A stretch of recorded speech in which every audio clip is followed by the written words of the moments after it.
Gustavo Olivero, gracias por estar en Norte para una charla que se sale un poco de lo común porque tiene que ver con lo espiritual, con lo que llevamos por afuera del envase, de lo físico, de lo que vemos, de lo que palpamos. Y detrás hay una historia personal tuya muy intensa. Vamos a hablar de un libro tuyo, que es El hombre caído, pero detrás de ese libro hay todo como un llamado interior que no pudiste desoír.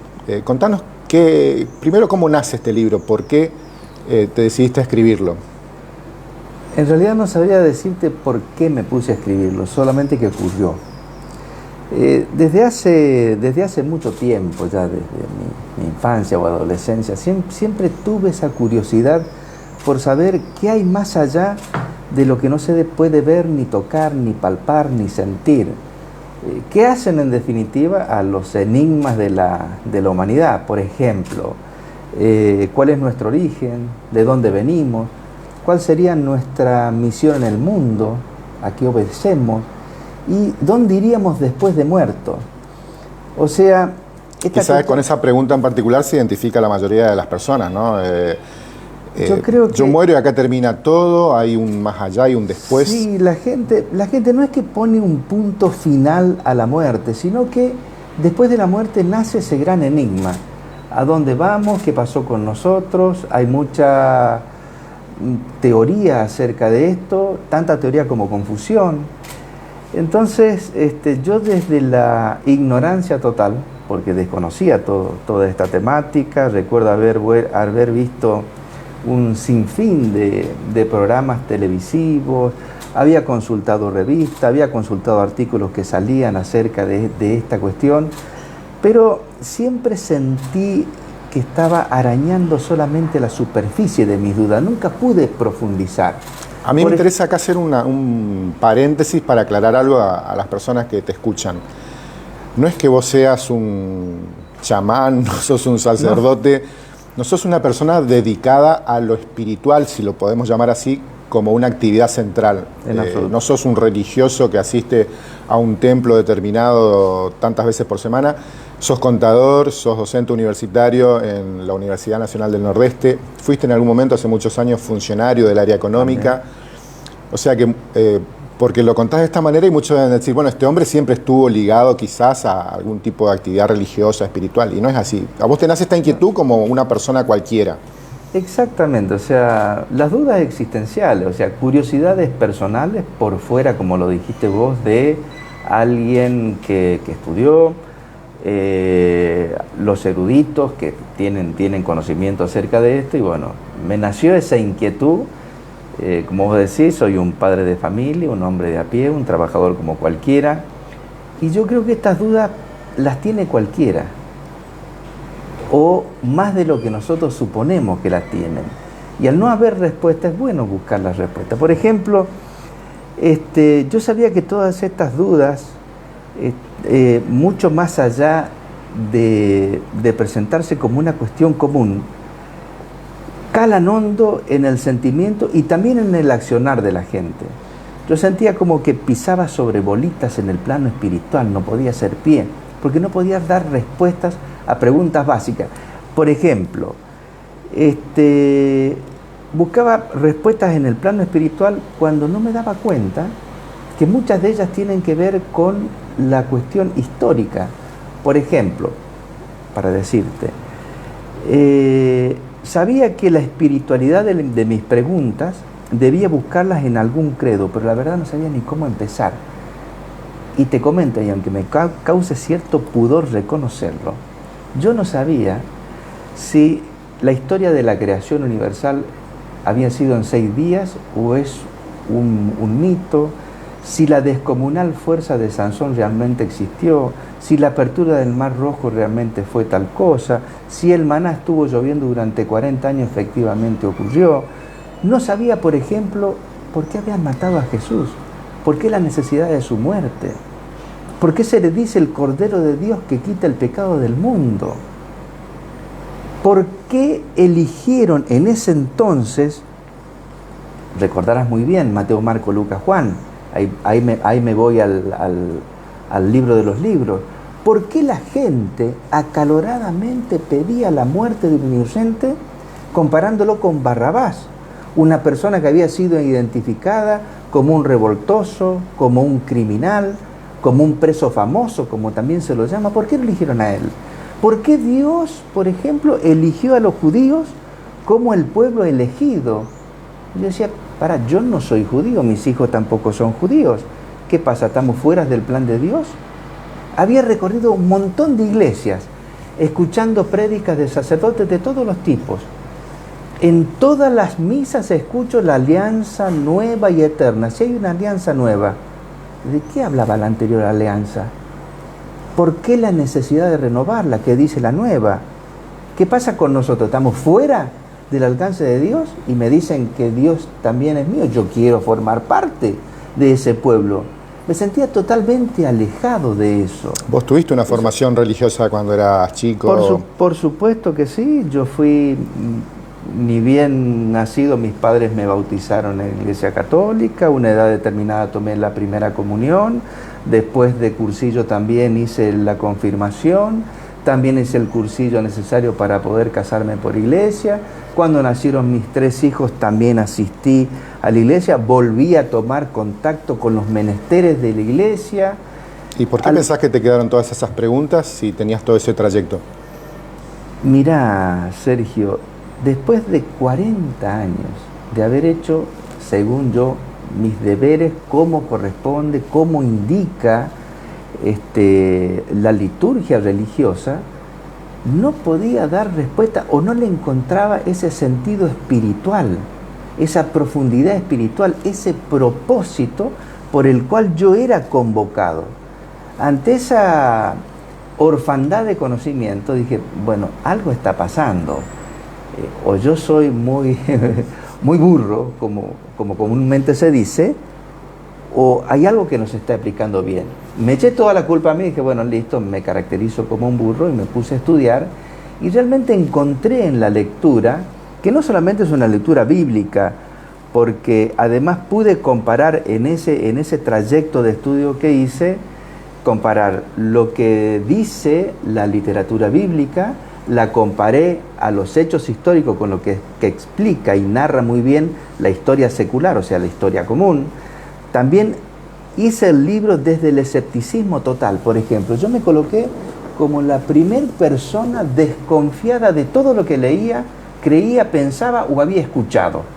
Por ejemplo, digo, ¿cómo puede ser cierto que haya ocurrido que las aguas del Mar Rojo se abrieron? ¡Qué casualidad!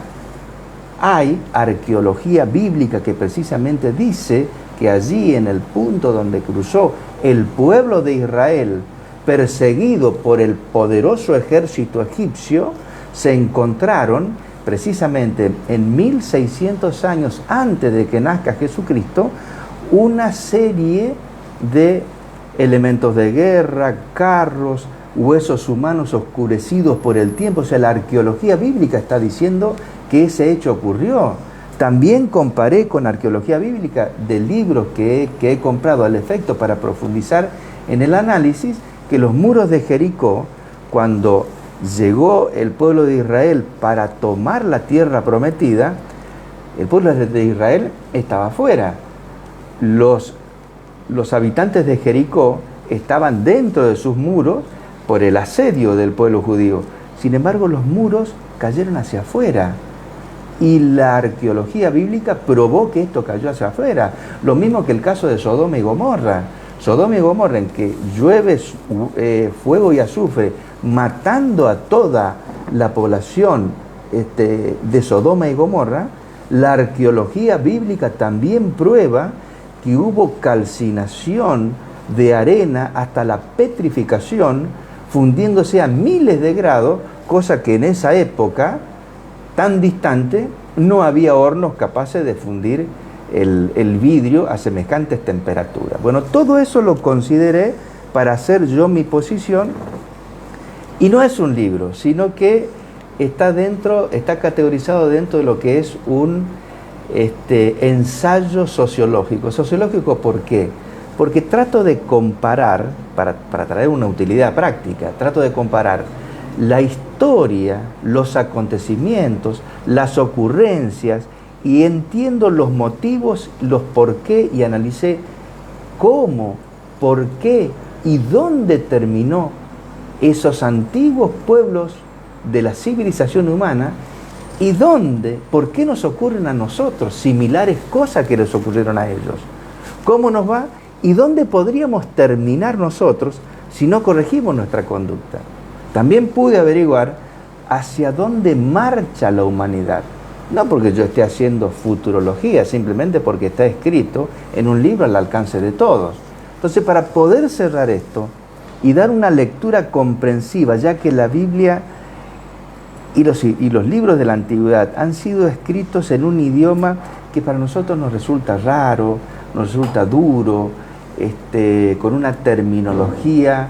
No genera proximidad. No, porque tiene muchos giros idiomáticos que dificulta su comprensión y su captación. Entonces me volqué por una literatura que es el ensayo. ¿Qué es un ensayo? Como todos saben, el ensayo es cuando el autor se pone a profundizar acerca de un determinado tema que es de su interés, que puede ser político, que puede ser educativo, que puede ser científico, etcétera, etcétera. En este caso es un ensayo sociológico, y trata de explicarlo con un lenguaje claro y sencillo, tratando de persuadir al lector para que lo que dice el escritor realmente lo convenza al lector y diga, sí, es así tal cual lo dice. Ahora, ¿por qué lo dice así? Poneme las pruebas. Yo tengo todas las pruebas para demostrar que eso es así. No solamente las pruebas literarias, sino también un ensayo, además de toda la prueba literaria que hay que poner sobre la mesa, también hay que poner pruebas científicas. La arqueología bíblica y las pruebas del carbono 14 a través de la ciencia han demostrado que estos hechos, que para nosotros son una utopía, algo raro de creer, realmente existieron, así como existen diversas escrituras en las bibliotecas más famosas del mundo.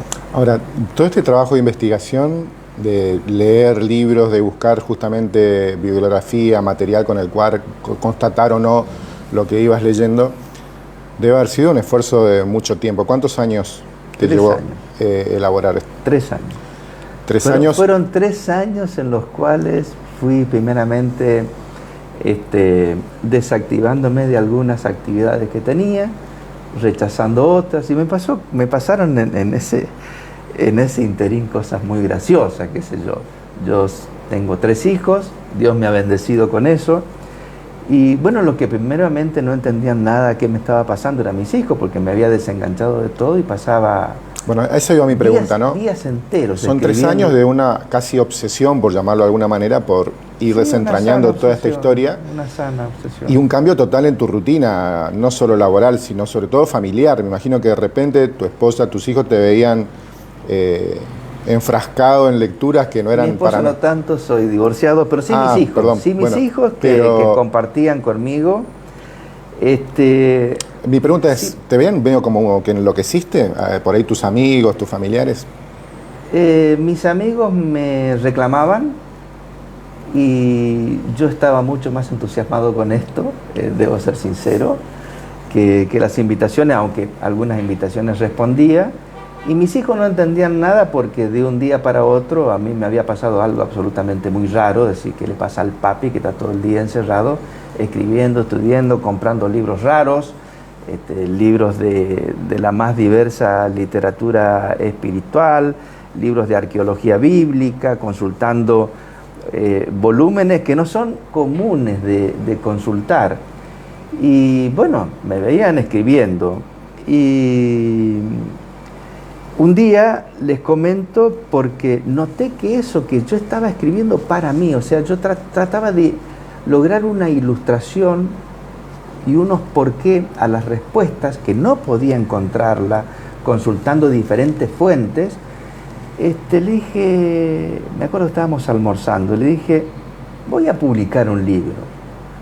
Otra vez los volví a descolocar por completo. Y me acuerdo que mi hija, una de ellas, no quiero mandarla al frente con el nombre, me dice, papi, ¿quién va a leer eso?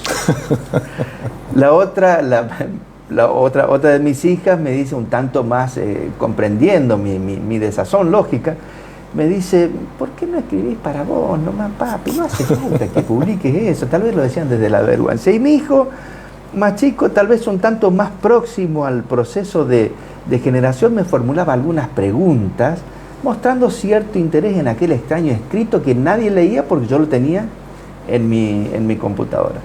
Ojalá mis hijas hayan estado confundidas, porque entiendo desde mi poca formación religiosa y mi poca capacidad para transmitir cuestiones, ojalá a mucha gente les sirva como a mí me sirvió.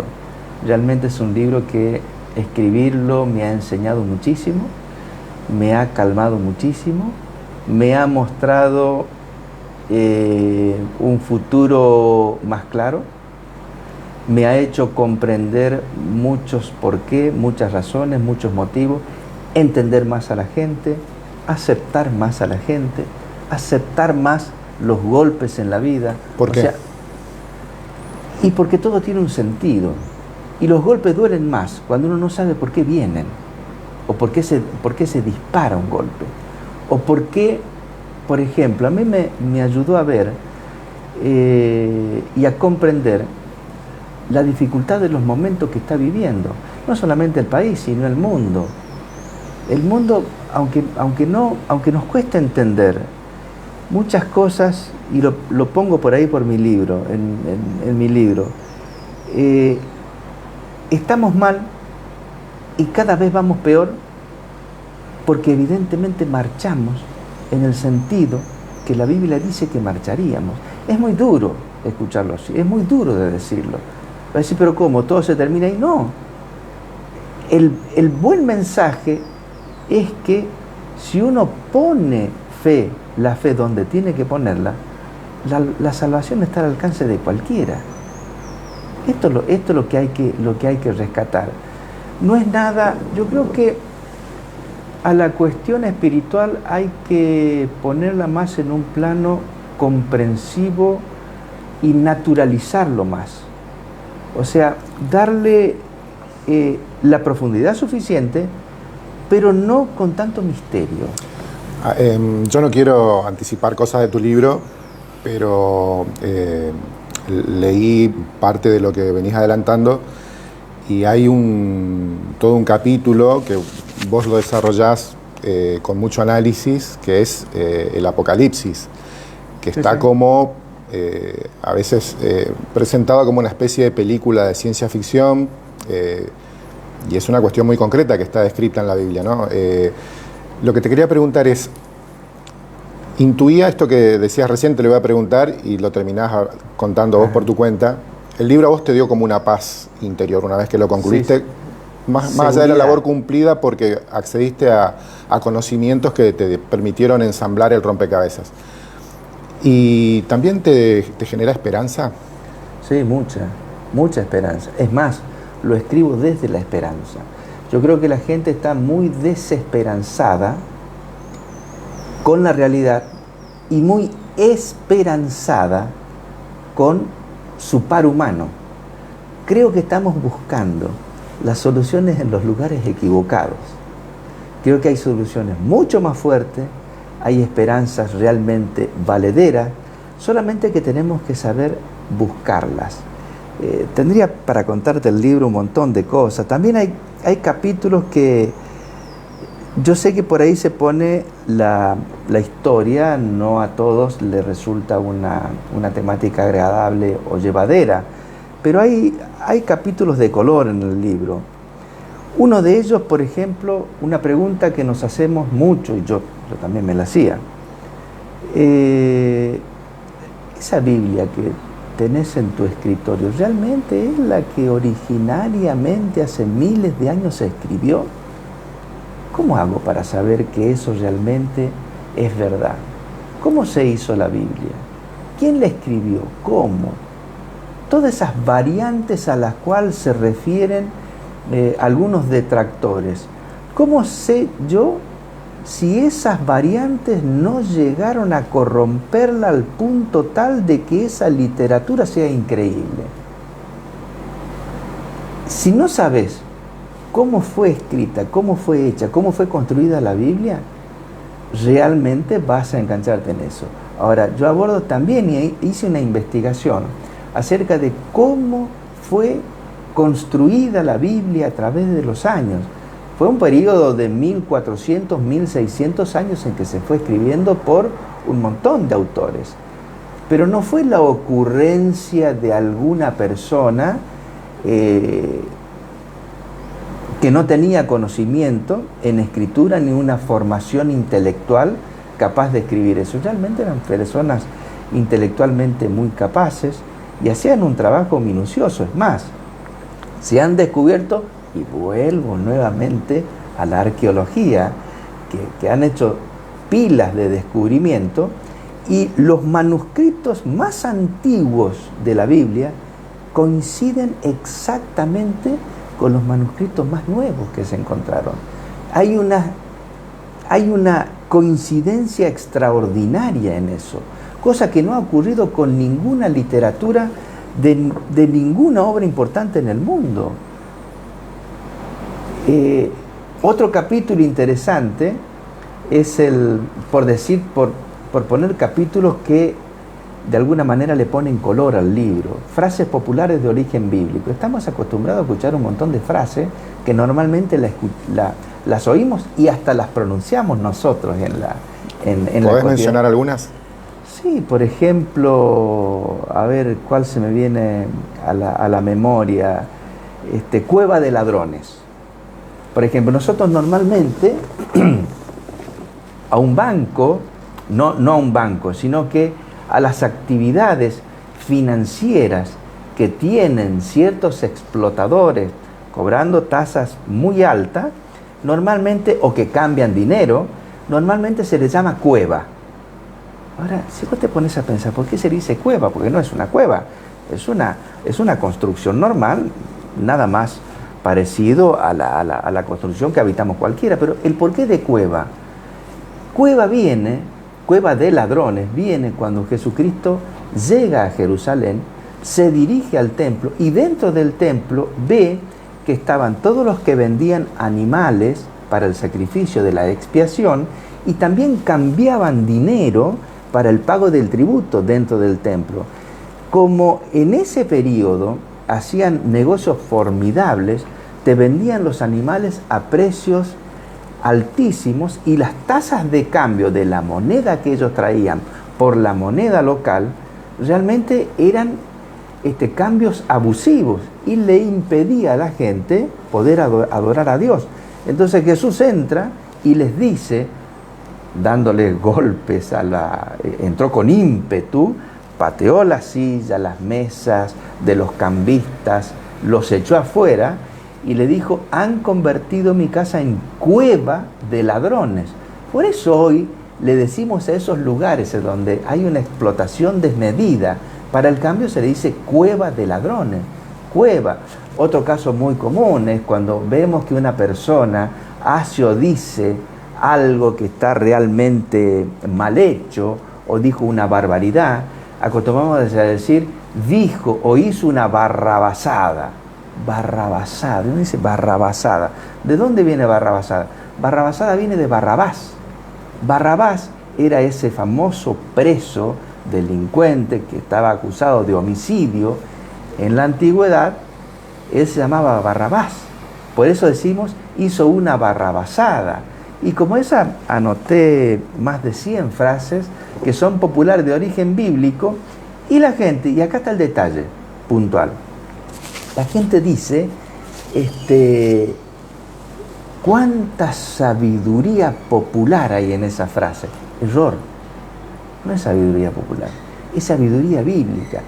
Pero lo novedoso, lo que es bueno resaltar en esto es que mucha de esa gente, de esas personas, que dicen no creer en la Biblia o la menoscaban por su literatura, hablan por otra parte de la exactitud de esta frase y de la veracidad de esta frase exhibiendo un total desconocimiento del origen de esa frase, porque no tiene absolutamente nada que ver con ninguna sabiduría popular. Es una sabiduría bíblica, es una sabiduría que tiene que ver con Dios. Para la gente que pueda estar interesada, que seguramente la hay, el libro ya está disponible, ya se puede comprar. No todavía, Sergio, recién acaba de salir el libro. Lo hizo la editorial Duncan. Próximamente va a estar disponible en las principales librerías del país, que son Jenny, El Ateneo, Cúspide. También va a salir publicado, se va a poder comprar por Amazon, Mercado Libre y la página de la editorial, que es www.duncan.com.ar. Bueno, y cortito para el final, ¿qué crees que es lo mejor que le va a dejar el libro a una persona así como vos común, que tenga estas inquietudes, estas preguntas, luego de leer El hombre caído? Te explico por qué es el hombre caído. Que tal vez es una pregunta que no me la hiciste, pero sí me la formularon otros. Cuando el hombre viene al mundo, viene con la gracia de Dios. Habita el paraíso, tenía vida eterna. Dios le dice, mira, podés comer del fruto de todos los árboles que hay aquí, menos de uno, del fruto prohibido, ese no comas. ¿Qué hizo el hombre? Fue y comió de ese fruto, porque basta que nos nieguen algo para que ese algo se transforme en un objeto de deseo inmediato. Cuando come de ese fruto del árbol prohibido, el castigo es la muerte, te lo simplifico muy, muy cortito, el castigo es la muerte. Entonces ahí se cae, el hombre cae de la gracia. La gracia que tenía era su vida eterna, estaba en gracia absoluta. Cuando come el fruto, desobedece, cae vendría a ser en desgracia, se cae de la gracia de Dios.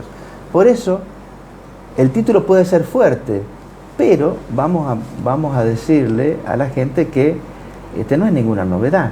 El hombre está caído de la gracia de Dios desde el mismo pecado adánico, desde hace miles y miles de años.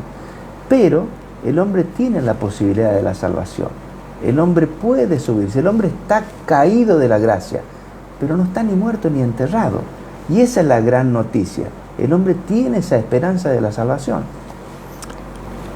Me agregaste una pregunta más. ¿Vos cómo sentís que quedó tu relación con Dios justamente antes y después de este libro? En realidad yo no lo conocía mucho. No lo conocía, no conocía sus intenciones, no sabía qué esperaba de nosotros. No logré aprender mucho en mis largo peregrinar como practicante. Quedé en una buena relación, ahora depende de mí. Esto es un trabajo personal. ¿Y tuvo costos personales para vos escribir este libro? ¿Por ejemplo? No, digo, vos sabrás si te restó amistades, si sentís que alguna gente ahora te mira de otra manera. No, hasta ahora no he notado nada. Bueno, el libro no ha salido a la luz y yo lo he mantenido en un absoluto silencio durante estos 3 años. O sea, no lo he hablado con nadie. Solamente el otro día una de mis hijas subió a las redes una foto del libro y bueno, cayó muy bien en mis amigos, en mis conocidos. Yo decía, uy, cuando vaya ahora al club, pertenezco al CICTI como dirigente, cuando me vean entrando, las cargadas van a arreciar. Nada de eso ocurrió, sin embargo lo tomaron con mucha seriedad, con mucho respeto, los amigos también. Así que... Y al revés, ¿sentiste que se abrían puertas que no pensabas que se iban a abrir mientras armabas el proyecto? Sí, totalmente. También sentí gente que cuando yo manifestaba mi entusiasmo que estaba escribiendo esto, me decía, para, no hables más del tema. O sea, yo necesitaba hablar con alguien para ir descargando un poco eso volcánico que me salía de adentro y no tenía con quién charlarlo. Entonces, bueno, ahí dije, listo, del tema, con gente muy próxima me pasó eso, muy próxima. Dije, bueno, listo, no hablo más del tema y debo decirte que me sentí muy solo. Mis hijos diciéndome, papi, ¿quién va a leer eso? Papi, ¿para qué vas a publicar? Gente diciéndome, de eso no hables más. Y ahí entendí de que no es fácil hablar acerca de ciertos temas que la gente no desea escuchar. Pero a veces no desea escuchar porque se siente demasiado cómodo como viven. Y hay sendas estrechas, difíciles de transitar, que llevan a lugares más seguros y otorga premios increíbles. Yo debo ser sincero, Sergio, fui enormemente bendecido y soy un agradecido a la vida y a Dios. Me ha regalado muchas más cosas de las que yo pensaba que podía obtener. Entonces quiero, de alguna manera, compartirlo con la gente para ver si se puede, si puede obtener lo mismo. Y te digo algo más. De todos estos 3 años de trabajo, si una sola persona puede llegar a experimentar u obtener la salvación, para mí habrán sido 3 años absolutamente provechosos y habrán valido la pena. Gracias, Gustavo, por estar aquí. Gracias a vos como siempre, muy amable.